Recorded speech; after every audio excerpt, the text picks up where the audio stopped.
Hello, hello, hello, everyone. Good evening. Welcome to another time to talk. Um, Today we have a very special topic, continuation of what we talked last time. But before we even go there, let me say, excuse me, let me say hello, Faye. How are you doing? Hello, Rafael. I'm fine, thanks. Glad to see you again. Good to be here. Yeah.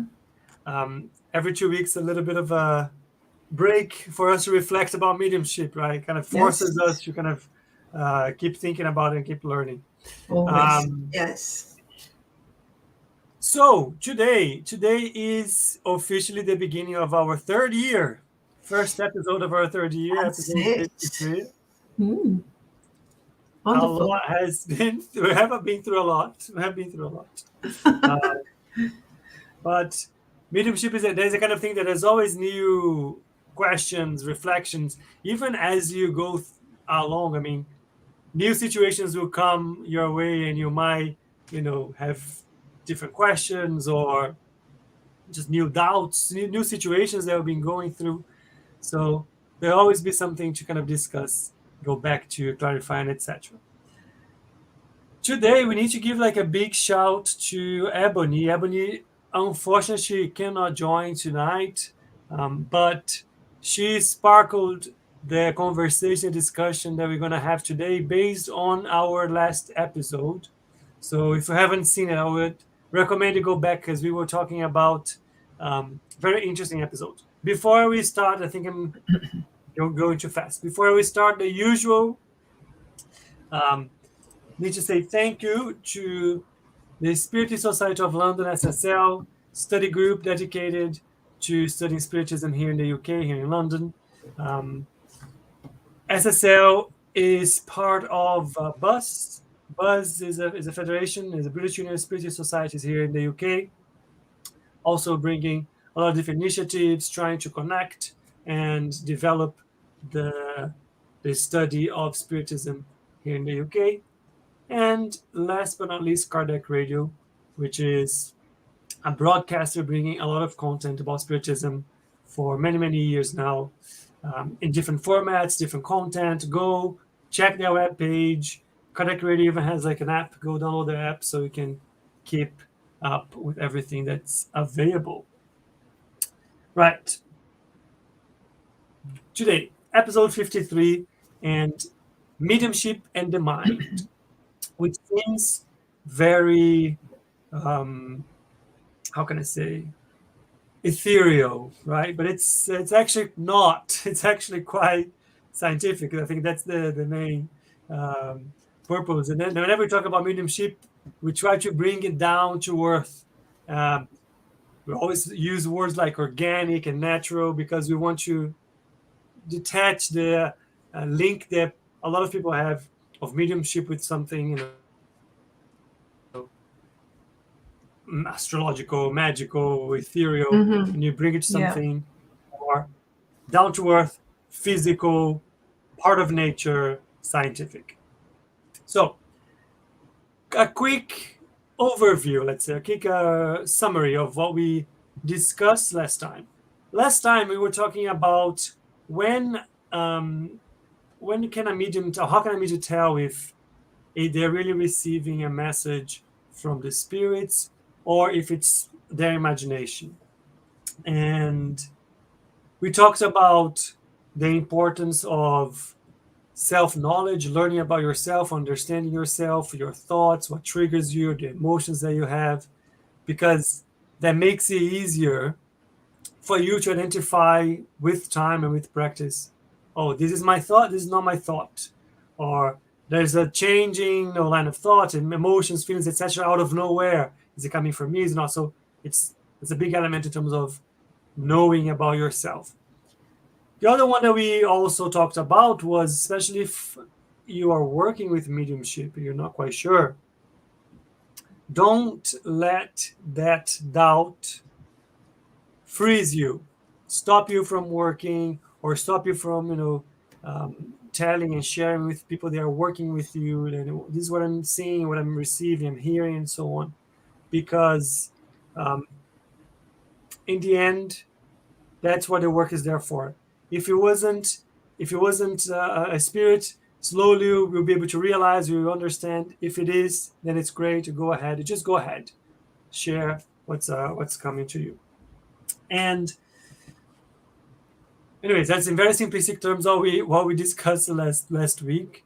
But after that, Ebony brought a very good point about thought, mind, imagination, and how the spirits might use and do use the medium's imagination, memory, etc., to help convey and send the messages. So instead of getting stuck into oh, is this my thought? Is it not my thought? Am I imagining this? There might be even an element of the spirits using the inspiration in your imagination to send the message that they need. That's the beginning of the conversation. Faye, anything to add or comment now? Yeah, I do actually, and but please feel free to interrupt me if it feels, if it sounds strange or very far-fetched. Just bear with me, and I'll try to say what I have in mind. First of all, it's a very good point, thinking and trying to make the difference between mind, thought, and the mediumistic work. What I find important to remember, and you say, well, this is ethereal, yes. Fantasy, no. Especially because when we think of mind, my point of view, I need to find a starting point. It could be any. Okay, I'll choose one. So mind as a combination, because mind happens within an organism. Yeah, it happens. It's fed by information, by impulses, by connection from this nature, the more spiritual nature. But it's a combination of perception, so like an antenna picking up information and bits coming from everywhere, with a mechanism that operates on electrical signals and energy to transform that into information, into a command for communication. Okay, it transforms all that perception, the inspiration, the will, the need to give us a command. Okay, let's start writing. Well, I want to write. Or is this and the same perception, if refined, it can lead us to connect with something beyond or beside us. So at the same moment that I have a command, I can transfer and share that command with another mind, but immaterial in the sense not incarnate, let's say. So I share that command temporarily to allow that mind to work with my help. Does it make sense? Yeah. And if you think of that, if that is a mechanism that becomes, it is a power, it's a source of power, it's a power of action, it's a power of achievement to realize things and to perform things. It makes me think of the words that Jesus used when he said the verb. What is the verb? What is, grammatically speaking, what is a verb? It's an action word. It's a command. Yeah, it's the action button. When people go online, that's the verb. Do it. Stop it. Wait. Think. And that verb he says, when you use that verb appropriately, correctly, if you put your mind to work within a healthy, balanced, and focused manner, that's when the verb is used to make things happen. That's when the verb connects, allows the connection, allows the medium or the spirit to perform, to achieve, to communicate, to teach, and to learn. So that's my point of view. That's mind for me. Interesting when you were talking about that the if we think about, we always say in the beginning, you always mention that mediumship is organic, mediumship is as physical, as part of the body, but in the end, mediumship, and go back to mind, and you're describing about mind. Mm-hmm. It happens in the base of the mediumship phenomena is the mind. Mm-hmm. We're not talking about the physical phenomena, we're talking about the intelligent phenomena. So mediumship can and do manifest through medium's imagination. Yeah. Right?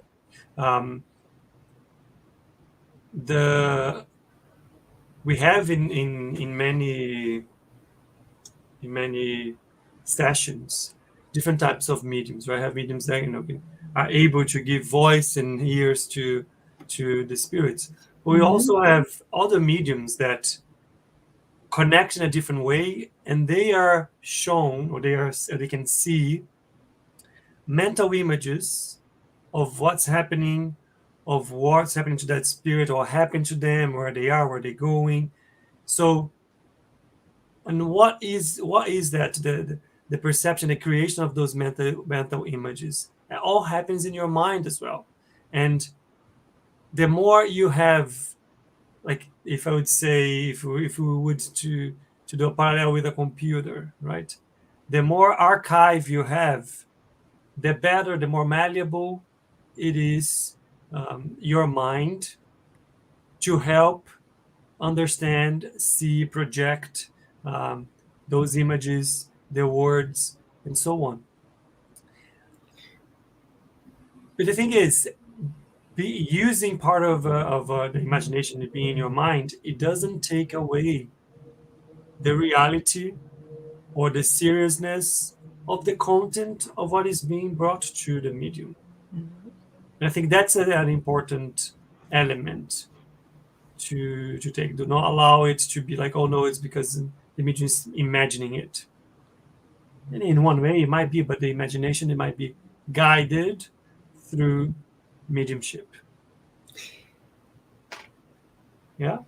You use an very interesting comparison, because I was having next to the word mind, to what it is a tool. And you mentioned a computer as a tool that keeps and stacks up memory.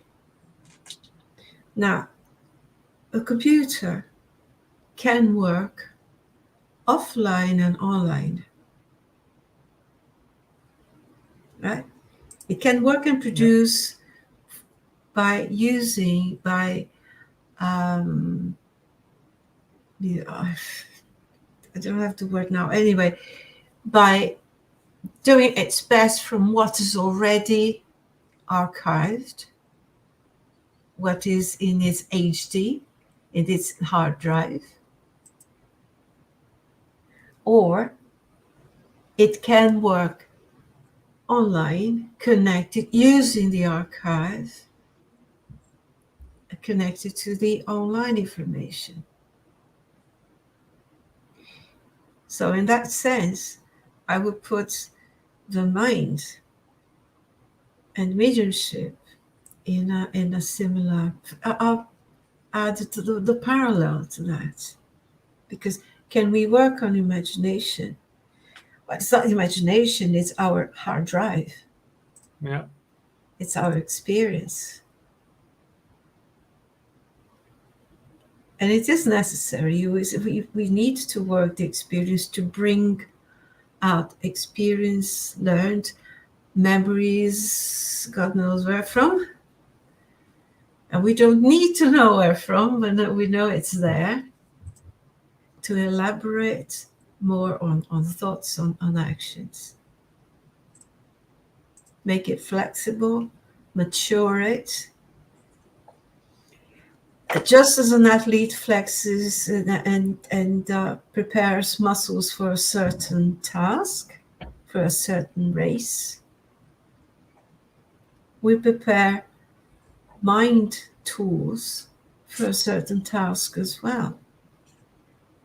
And that involves a connection with the outside ourselves. We tap into something else, but we need to be fit and informed enough to be able to cope. Yeah, absolutely. With what we connect. I'm remembering another item here, just an anecdote that I know, and it's funny how in throughout history the same element that can be used to indicate and to show, to prove mediumship is also an element that can make communication more difficult. What am I talking about? Is the limitation in terms of knowledge of the medium, for example. Like over time, a lot of the arguments that showed that the messages could not be coming from the medium, could not be originated from the medium, is because they were messages with high scientific knowledge, complex theories, areas of science and study that coming from mediums that could barely speak or write, or about the simple things of life, very simple people in that sense, and writing essays using complex theories and scientific knowledge, etc. But at the same time, having or not having the knowledge can make it more difficult for the spirit to express themselves through the medium. In Rio, the spirit center that I used to go to, the president of the center, he was one of the mentors of that group, was a spirit that used to be a doctor in a previous life, and as part of the mediumistic work that specific medium gave, it was assistance to people that were going through difficulties in their health, challenges, and so on. He was not acting as a doctor. He was just giving them guidance and helping them understand and treat from a spiritual perspective as well what they were going through. And there was a moment, it was quite an interesting one. There was a moment where that mentor came to the medium and said, I need you to go to a pharmacy, get some medical books, and I need you to read. I need you to read the name of the medicine. I need you to read the parts of the body. I need you to read about the disease, because I need the vocabulary. I need the vocabulary you don't have. Because, and funnily enough, there was another session recently, and we received a communication of somebody that the spirit could speak English, but that wasn't their tongue, their mother tongue. So there was some challenges. In the beginning of the communication, the spirit tried to use sentences and phrases that were not in English, and the medium got stuck. The medium was like, I can hear those phonetics. I don't know. I recognize them, but I don't know. I cannot. So the medium wasn't comfortable in repeating because he didn't know. So going back to the importance of the mind, because Faye was talking about how how the mind is important and how everything is in the mind, and how the mind is the one that will absorb, the waves and the communication and so on. Last week I read, I think it was a mistake, but I read a very technical paragraph in one of in the realms of mediumship, of the messages, I can't remember now. And that was a very complex paragraph to explain how the mentor of a group was inspiring the president of the group to do a prayer. And the way that was described from the spiritual side, it was that the emanations from the mentor were enveloping the president of the group, and he was absorbing through his whole body those emanations. And of course, that was creating an effect in his mind that was translating that into the inspired words during the prayer. And why am I saying all of that? It's because the mind, you have two elements of the mind, right? You have our brain itself, which is the translator, which is the machine that is receiving the information from the mind and translating into the action that Faye was talking about. Be the words, be the movement, be whatever it is. But the mind itself, which is the other half of this, that's where the thought happens. That's where we perceive the influence. That's where we absorb what is available in terms of vibration around us. That is our perispirit. That is connected to our spiritual body. When we are here on the flesh, those two things are very connected, but they are still different things. Yeah. Go, Faye. No. Please. Carry on. But that was it. Yeah. Because I'm thinking of again, still about the question whether that's imagination or not. Or how could a medium without certain abilities, without certain education, express knowledge and sometimes even languages beyond their own personal abilities? Well, there are some people that are, and they're not the majority. There are a few very special people who, above all, they work with a simplicity of mind, with a humility, a level of humility, and an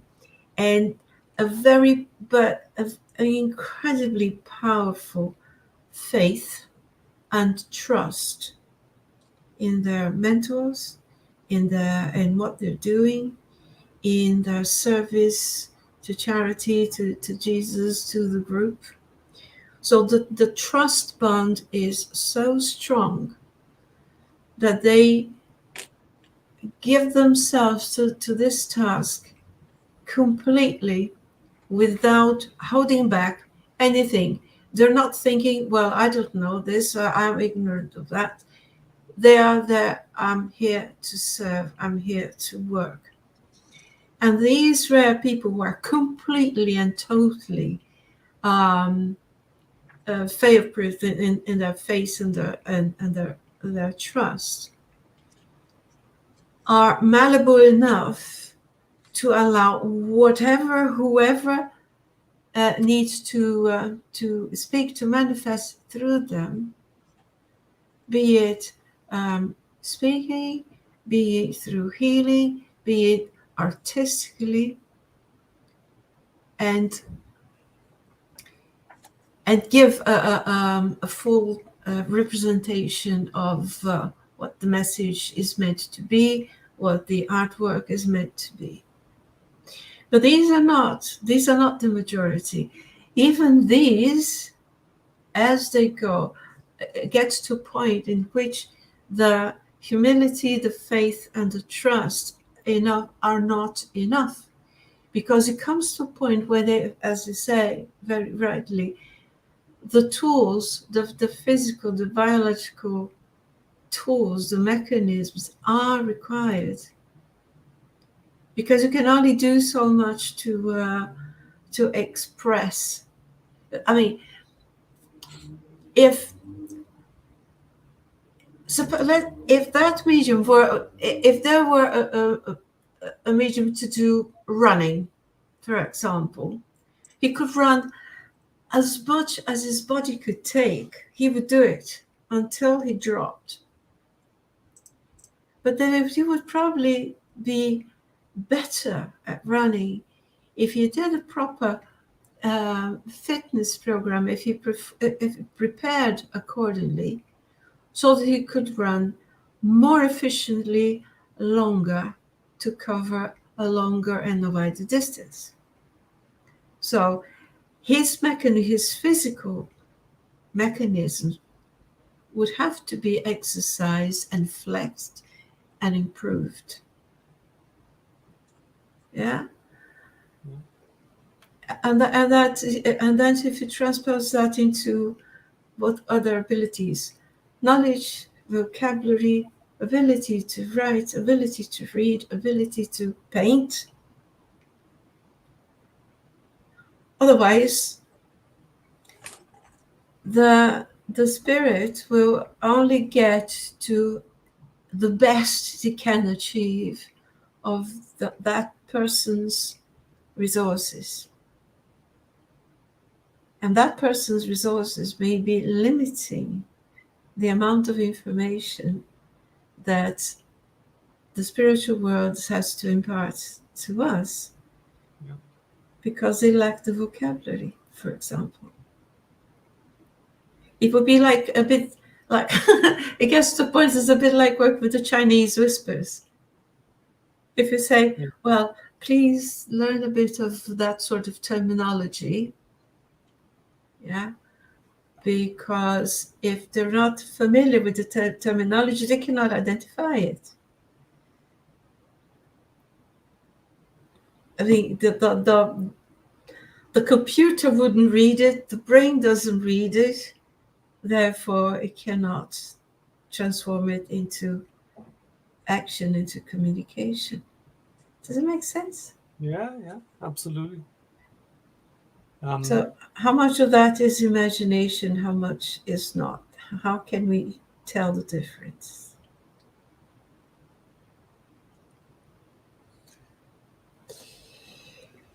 We can tell the difference when we work.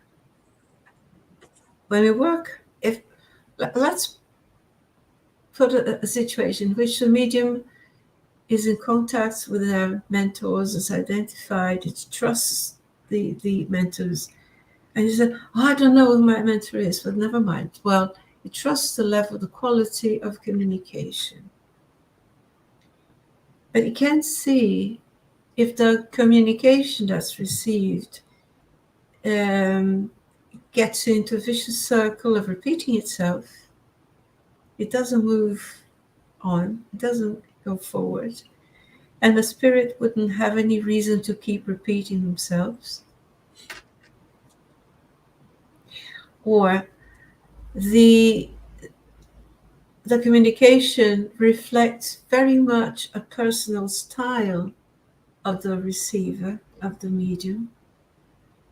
So there is a personal interference there. Or it's not so consistent in their progress and the evolution of that communication.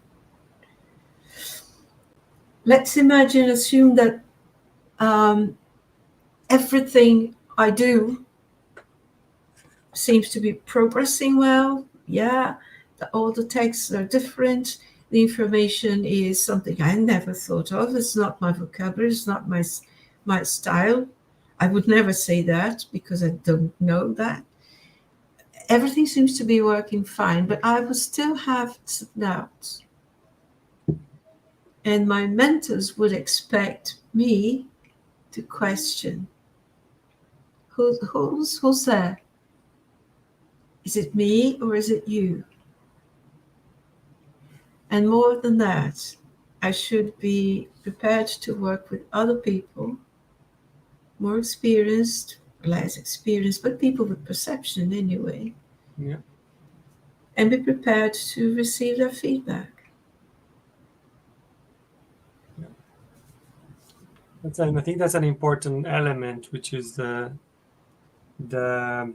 opportunity to truly work and review your pride and understand that the communication, the production, where it comes from, it's not you, and be prepared and ready to be turned down, because that's what serious spirits would expect, that things are truly assessed and evaluated before they're made public. It's a reflection of how serious the work is, right? Yeah. Now it comes to mind that that's possibility, that situation of one feeling that there is a mediumship, like say a mediumship for writing, which is the most current. It's easier to talk about, just because it's easier to visualize. Yeah.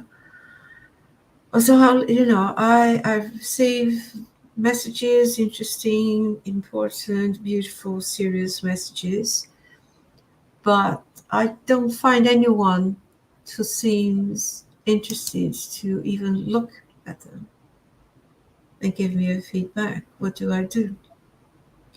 Does it mean that I'm working on my own? Does it mean that it's my imagination? You will probably hear a lot of, no, you shouldn't do that. You shouldn't even try. You've got to find a group.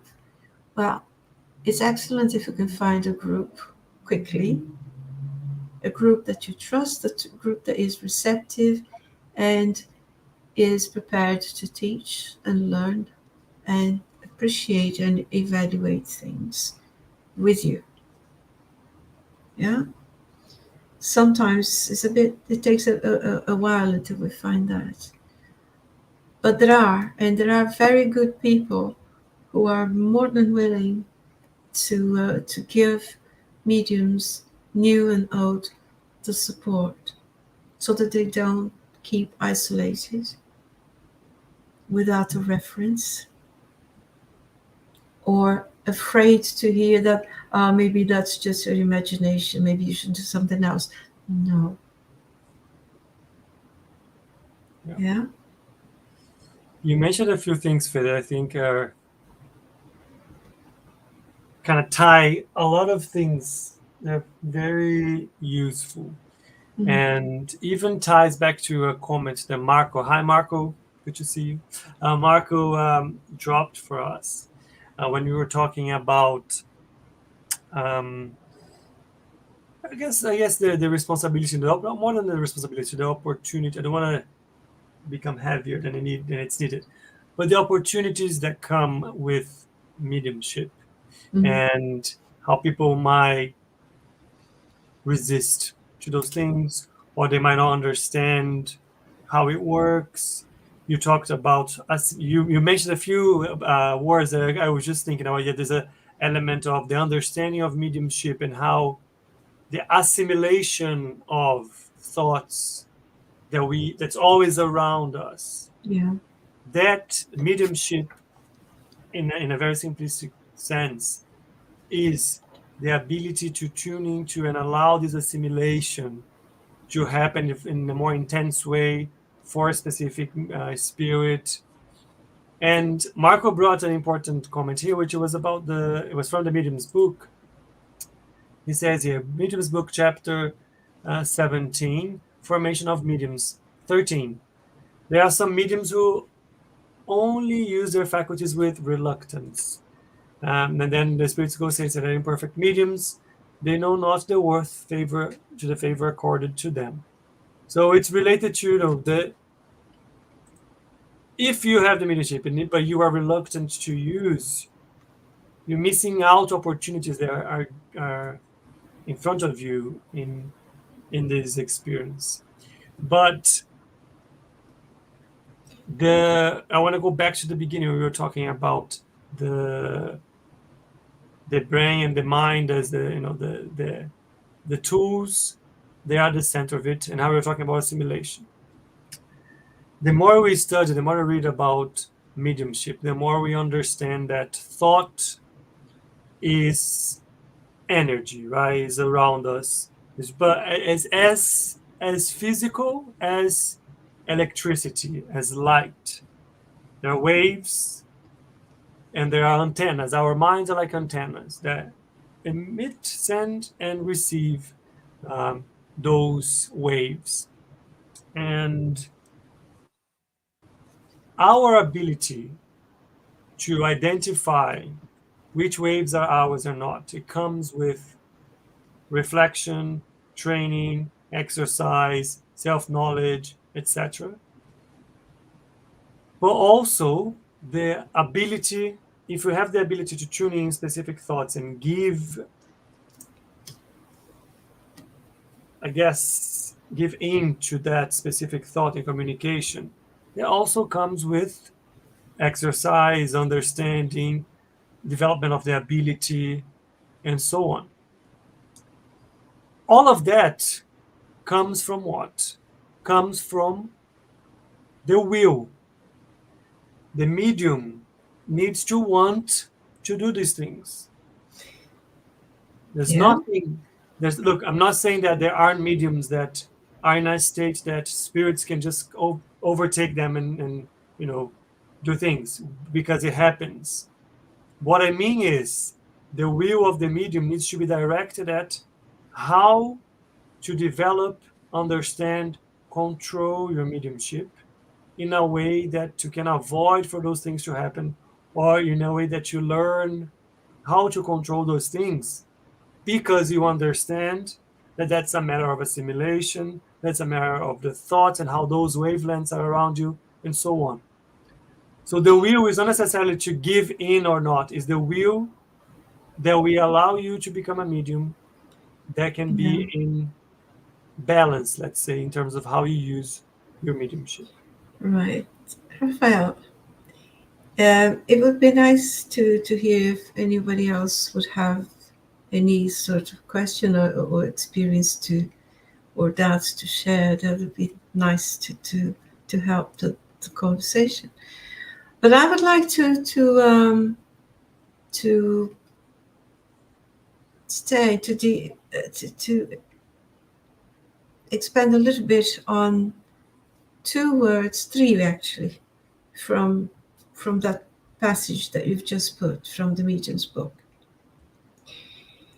And I try, people who know me know that I'm, well, what, you're criticizing the book? No, I'm not criticizing the book, but I think in fairness, it's good to remember when the book was written, what vocabulary that was written, and what were the concepts of the time. And the book was written so that everyone evolved. Yeah. I'm saying this because of the word reluctant medium, imperfect medium. Yeah. All right. Wait. So how do I see that? A reluctant, if you talk of a reluctant medium, think of a reluctant driver. The driver wants to drive, but he's afraid of the car. He doesn't know exactly what the car does. He doesn't know exactly the code, the road code. He doesn't know exactly anything except for the fact that he really wants to drive. But there's lots of ifs, what if, and insecurities from the lack of information, which is what we are saying. So think of a reluctant medium as a driver who wants to drive but keeps their handbrake on. Right? Is the handbrake going to let him develop? No. You probably could bring to a burnout. Something is going to burn because something will be putting too much pressure on the mechanism until it breaks. And it breaks for improper, inadequate use of that mechanism. That mechanism is one, the handbrake is one to be used at certain points for certain functions at certain times. Not all the time. Keep it on and you know what happens. Your brake burns, the car doesn't move, the driving doesn't happen. There's an immense sense of frustration because things didn't quite go as expected. Why didn't they go? Is that an imperfect driver? I would call it's one that needs training, one that needs to trust the training he gets, one that needs to know that when he's driving, if he wants to stop the car, he can do it precisely at the point and the time, and he can control his speed, he controls the direction, he can control who's in, who's out. All right? Because we do that with our bodies and we do that with our minds. A fearful mind, a mind that's not properly educated, clarified, it's not clear about the things, the what ifs, will keep the handbrakes on. And it will be imperfect in that sense because first it needs to find the room and the ground to trust fully what they're doing. And you can only trust fully if you know how things work. To be able to say, the way this is working is okay, but the way this is not okay. I want to allow the sort of communication, or I don't want to allow that sort of communication. Why? Is it because the spirit is bad? No, because I'm not ready. We're not judging. It's because I am not ready. Some people are charitable and strong enough. They develop a thicker skin so that they can deal with life in levels and aspects that others can't. Some people are strong enough to work in hospitals. I'm not. Does it make me a bad person? No, it makes me a person that would probably work well somewhere else. I'm not the person to work in a hospital. Yeah. So I can work well. For the moment, I can work well with some sort of communication. Mm-hmm. But there are others that are heavier than what I can bear, that I have mechanisms to allow that expression. Yeah. So I'm not judging anyone. I have to know how much, where my little beetle can go. Yeah. I think is a good point because there's also the working with mediumship is not a formulaic approach that this is the type of work everybody has to do. And what works for one medium might not work for another medium. Yeah. And there's no blame. There's no one to blame for anything. Exactly. The important thing is learn. You can learn to use this. You can try. You can see, oh, it doesn't work here. Learn what is behind that gift, let's say. And in which ways it makes sense and it fits with how it develops for you. So yeah, I think it's a very good point, like the care around how to read those words. Again, let's remember this is like a 150 years old book and translated multiple times. Mm-hmm. So there's a few elements that we need to be careful about. With that, I have, again, I want to say thank you to Ebony because she brought a lot of those reflections to us. And she shared with us, and I want to bring here, it's a picture, so it's not ideal, but bear with me. There is a book which is Thought and Life. It's from Chico Xavier and Emmanuel. I have it here. Thought and Life, which is pretty much a reflections book with like short messages about different aspects of life. And there's one specific chapter, which is the second one or second message, and it's called Our Will. Because I was trying to link everything together. And I want to read that together so we can analyze it a little bit. Let me share the screen again. Right.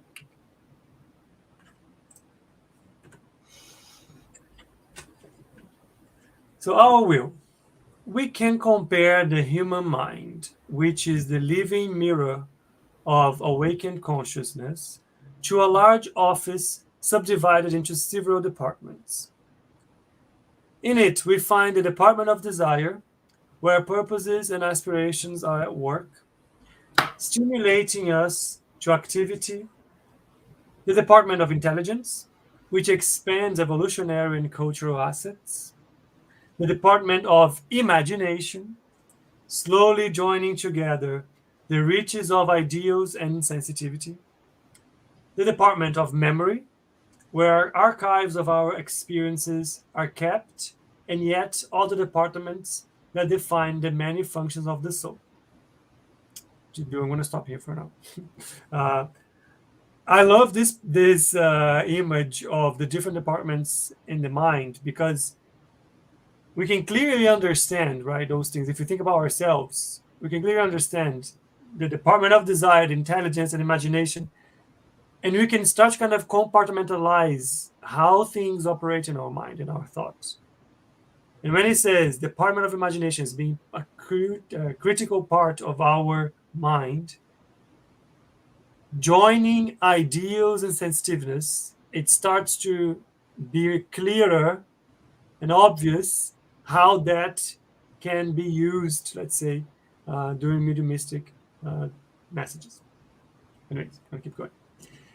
But of all these, however, the most important is the cabinet of the will.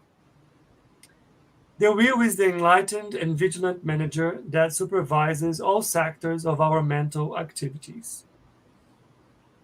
And I'm going to put here again, I'm going to link will to what Faye started talking about at the beginning, which was talking about action, the verb, right? Mm-hmm. Where am I? As if it were a luminous aura, divine providence conceded will to reason only after the being had laboriously traversed through the dark regions of instinct on its multi-millennia journey. In order to consider the importance of will, it is enough to remember that it is the helm of all for all kinds of driving forces incorporated in our knowledge. Electricity is dynamic energy. Magnetism is static energy. Thought is an electromagnetic force. I'm going to read again. Electricity is dynamic. Magnetism is static. Thought is electromagnetic. Yeah. Thought, electricity, and magnetism join together in all the manifestations of universal life, creating gravity and affinity, assimilation and dissimulation. In the multiple fields of form, they are used by the spirit in its pilgrimage to reach the supreme goals outlined by the divine plan. However, will is a decisive factor. It is the powerful push button which decides upon the movement of inertia of the machine. The brain is the dynamo which generates mental energy according to its own capacity of reflection. However, within the will, we have the control, which directs it in this or that way, so establishing causes that will determine the problem of destiny. I want to go back to the beginning here when it says the brain is a dynamo that generates mental energy according to its own capacity of reflection. The brain and the capacity of reflection of the brain will dictate or allow how we process what we are receiving in our mind, the ideas, the thoughts, the images, the emotions, etc. So that's the hard drive. Exactly. Keep going. Without the will, desire may err and go astray, incurring debts requiring centuries of suffering and restitution. Intelligence may be caught in the vices of criminality. Imagination may create dangerous monsters of darkness and darkness. And memory, although faithful to its function of registering what it receives, in conformity with the destination given to it by nature, may fall into deplorable neglect and inefficiency. Only the will is sufficiently strong to sustain the harmony of the spirit. Of course, it cannot stop mental reflections whenever these are produced by contacts with others, because attunement is an unbreakable law, but it can impose disciplinary control over the elements it governs, so as to maintain them cohesive in the service of goodness. Lovely. There's a lot. This is a lecture. This is like a very long and heavy lecture in the form of 2 pages, because there's so much to unpick and unfold. So much wisdom, isn't it? Yeah, but then, and that's what we started from. So the thought, electricity and magnetism. I think it's okay. Recover, Faye. But what I like a lot about this is when it goes back to look all of these elements of our mind and our brain. They are there. They are important. They are useful. They all need to be subject to the will, because otherwise they can be, what's the word that they used? May err and go astray. They can be, I forgot the word, misused, let's say. And I think there is a big parallel here with mediumship, development of mediumship. The intention of the medium towards developing, understanding it, applying it is key to that. They will digress, isn't it? They will go astray. I'm just looking at the comments here just so I can bring them. I want to say hi to Saul. Hey, Saul. Good to see you here with us. And Marco dropped some other comments related to what we were saying about how mediumship is not a privilege in the sense that is a recognition for anything, but in reality is a mission. It's always be exercised as a mission, right? In the opportunities of work that come with it. Yeah, but just like anything that is a potentiality, a potential ability. The tools are there.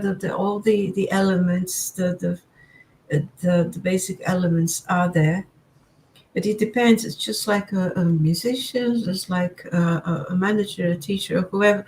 Any aspect in life. It takes will to develop and acquire knowledge, experience, practice, to be an accomplished professional artist. Yeah, absolutely. So for mediumship, it's not different. As a spirit and human activity, it also requires the same commitment. Personal commitment. I'm not talking about a commitment to anything else. It's a commitment to the development, to the self-development, to the development of that ability. And you cannot develop any activity without acquiring knowledge, putting that into practice, testing, assessing, reflecting, do it again. Absolutely. And won't stop more. You can't do it without thinking about it. And but well, what if I find, oh my, well, this is my imagination. What's wrong with that? What does that mean? So instead of going on to a guilt trip of oh no, maybe I'm not good enough, maybe I didn't, maybe I'm not suited for this. Now, whatever happens is part of the journey. If that's the journey you want to take. Yeah. If you don't want to take that journey, just don't. Okay? But if that's the journey that one decides to take, then it's got to be ready to take everything on board and reflect on it. And I say reflect because that means thinking proactively, thinking to find a point of action. What's the action that I need from that point? I want to change that bit. All right, what do I need? Why did it happen? And what do I need to do to make it different?